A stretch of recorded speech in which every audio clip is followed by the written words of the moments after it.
Assalamualaikum warahmatullahi wabarakatuh. Perkenalkan, nama saya Alif Anugraha Rahman dari kelas 11 TKJC, Sekolah SMK Negeri 2 Banjarmasin. Hari ini saya ingin mempresentasikan tentang materi routing. Yang pertama, ini ada pengertian routing. Routing adalah suatu protokol yang digunakan untuk mendapatkan rute dari satu jaringan ke jaringan yang lain. Rute ini disebut dengan route dan informasi route secara dinamis dapat diberikan ke router yang lain ataupun dapat diberikan scan statis ke router lain. Nah, cara kerja routing itu yang pertama, agar routing bisa bekerja dengan baik, ada beberapa hal yang dia harus diketahui, yaitu yang pertama alamat tujuan atau destination address, alamat tujuan yang ingin dituju routing paket. Yang kedua, mengenal sumber informasi. Router-router yang ada harus mengetahui dari sumber bisa dipelajari dan dipahami agar bisa sampai tujuan. Yang kedua, yang ketiga, menemukan route.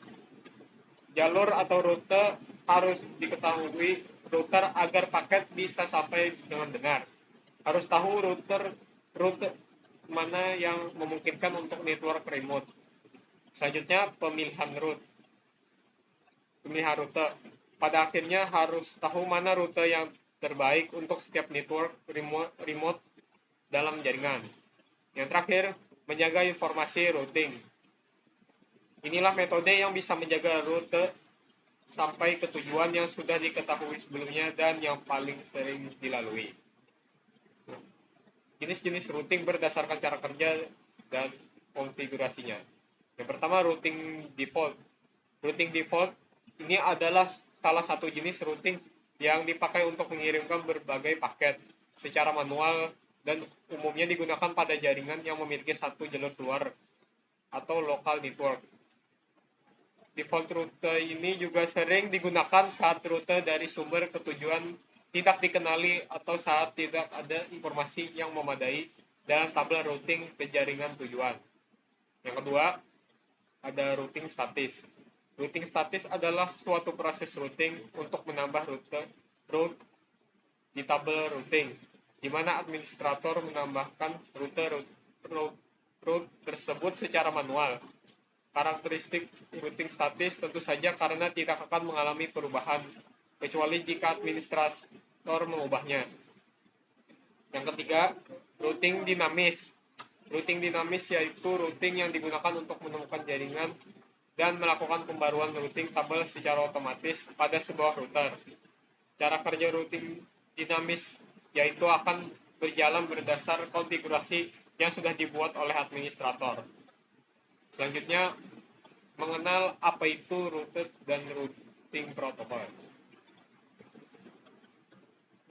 Routed protokol, yang pertama itu ada routed protokol.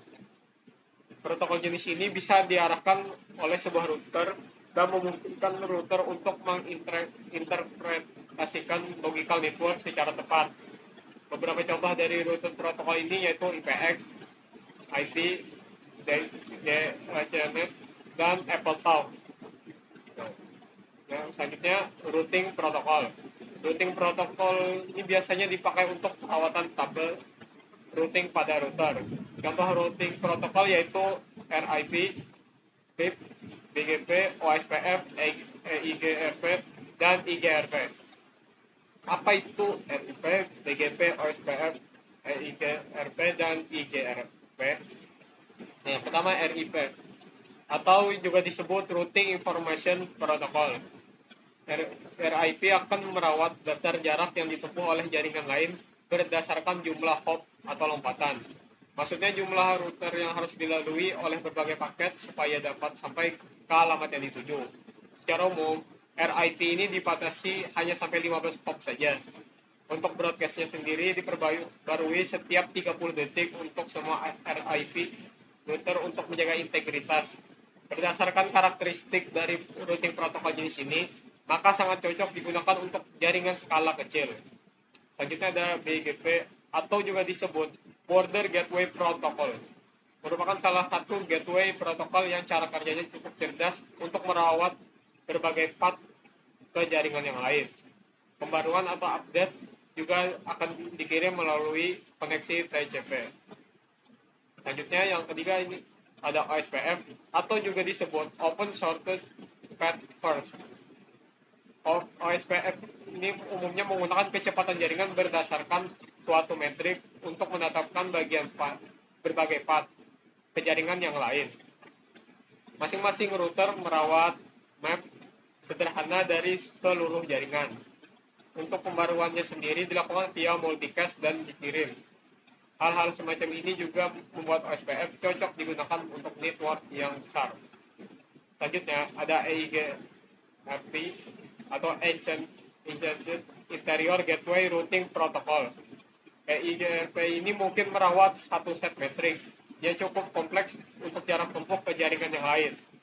Routing protokol ini juga mengkolaborasikan konsep link state protokol dan broadcast diperbarui setiap 90 detik ke semua router EIGRP yang berdekatan.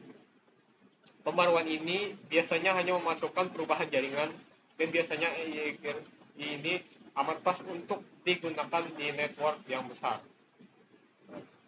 Sekian, itu saja presentasi dari saya. Terima kasih telah menonton. Assalamualaikum warahmatullahi wabarakatuh.